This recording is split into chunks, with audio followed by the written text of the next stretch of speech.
Le contenu, il est bon. L'essentiel, il est.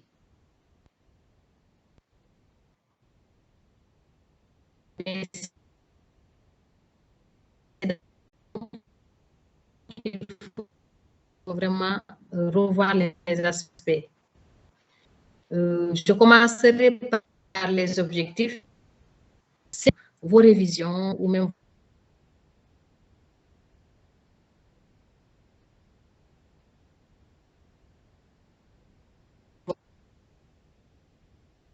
tout savoir sur l'hémophilie, de l'introduction à la conclusion. Donc, c'est à vous de voir. Si vous ne vous fixez pas d'objectif, c'est comme si vous devez même comprendre tous les aspects de la physiologie, de l'hémostase, de la physiopathologie. Vous devez être capable de reproduire les images que vous avez projetées, etc. Professeur, votre micro, il se coupe par moment. Il se coupe? Alors, je suis désolée. Peut-être je vais changer. À la pause, je vais changer d'ordinateur parce que là, c'est un nouvel ordinateur. Peut-être qu'il y a un petit souci avec son micro ou bien même parce que parfois, les tactiles là, c'est un peu difficile. C'est des ordinateurs. Peut-être que même il y a des frottements qui peuvent interférer. Là, on ne vous entend pas. Je pense que c'est toi qui as un problème. Heureusement, parce que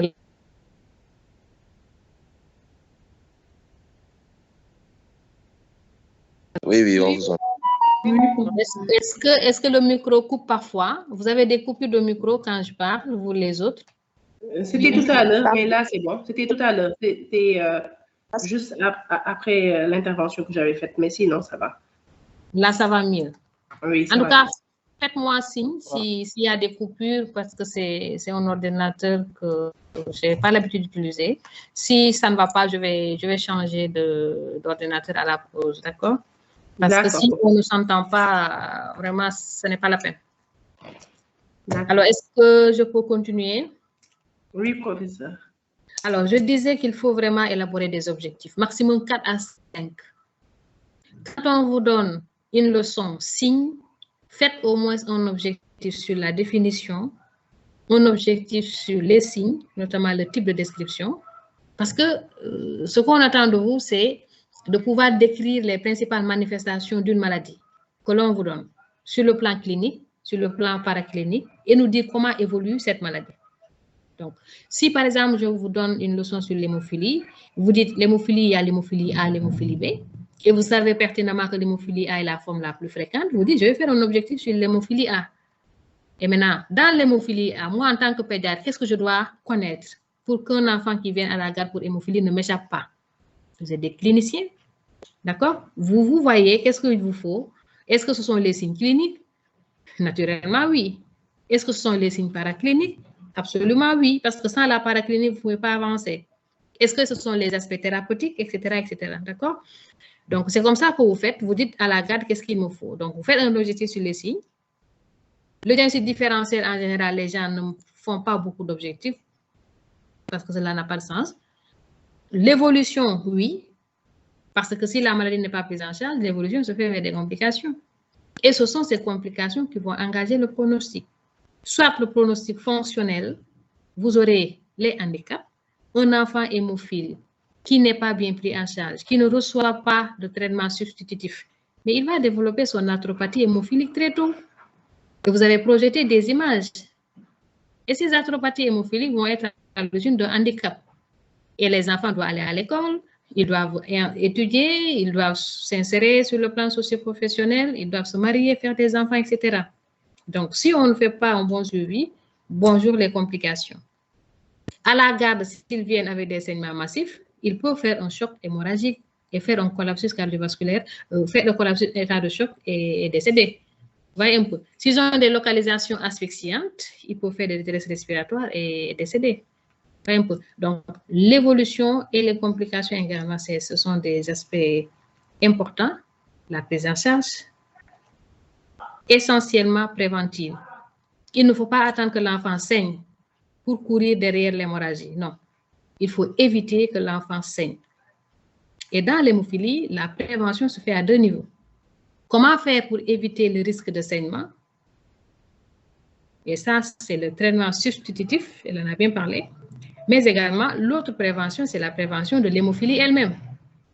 Vous voyez un peu, donc il y a deux niveaux de prévention. C'est comme dans la drépanocytose. Comment faire pour faire la prévention des complications, éviter la crise, éviter l'anémie, éviter les infections, et comment faire pour éviter la maladie elle-même. Et là, c'est le conseil génétique, éviter les unions entre hétérozygotes, ainsi de suite, ainsi de suite. Donc, c'est cette approche qu'il faut avoir. Signe, diagnostic, évolution, traitement. Plus la définition, cela fait minimum 4 à 5 objectifs. Le plan également, vous avez projeté, mais c'était trop rapide. Honnêtement, je n'ai pas vu le plan. Je vous ai senti dire suivant le plan suivant et c'est passé rapidement. Honnêtement, je ne peux rien dire sur le plan. Et quand vous présentez également, essayez de présenter de façon posée pour que les gens puissent regarder ce que vous faites. Et quand vous lisez, articulez, respirez pour que les gens puissent vous suivre. Sinon, vous parlez trop vite, vous défilez trop vite les diapositives et les gens ne voient pas ce que vous défilez. Moi, à un moment donné, je ne prenais plus note. Vraiment, je notais juste les parties sur lesquelles j'aimerais intervenir, mais la lecture était trop rapide. Donc, lecture posée, diapositive, bien défilée, pour qu'on puisse regarder et faire les commentaires pour faciliter la correction. La définition était trop longue. En général, la définition, sur une diapositive, cela peut suffire. Vous donnez juste l'essentiel. On vous dit une définition, elle doit être exclusive. Tout ce que vous avez donné, après la définition, ce sont des éléments de physiopathologie. Excusez-moi. Marley, s'il te plaît. Tout ce que vous avez donné après la définition, vous le mettez dans les différentes parties de l'intérêt, soit dans la génétique, soit dans la physiopathologie, soit dans l'épidémiologie. Donc, vous ne donnez que l'hémophilie, sa définition, point.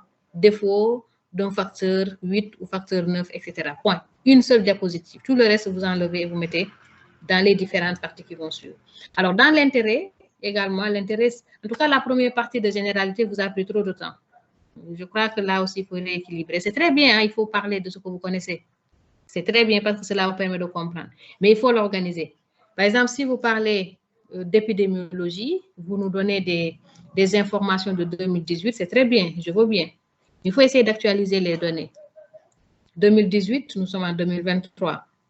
Un peu. Donc, donner des informations assez récentes, par exemple de 2022, si c'est possible, sinon de 2021 ou même à la limite de 2020. Parce que je sais que la Fédération mondiale de l'hémophilie actualise les informations.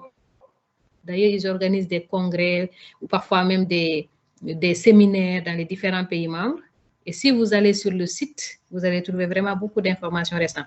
Donc, actualiser l'épidémiologie et actualiser également les données locales, régionales et sous-régionales, ce qui vous permet d'avoir vraiment une actualité beaucoup plus récente. Alors, les schémas, c'est bien, mais l'idéal, c'est de les commenter au moment où vous les projetez.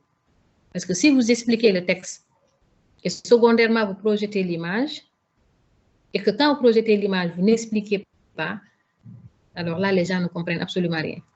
D'autant que pour la leçon hémophilie, tout s'explique à partir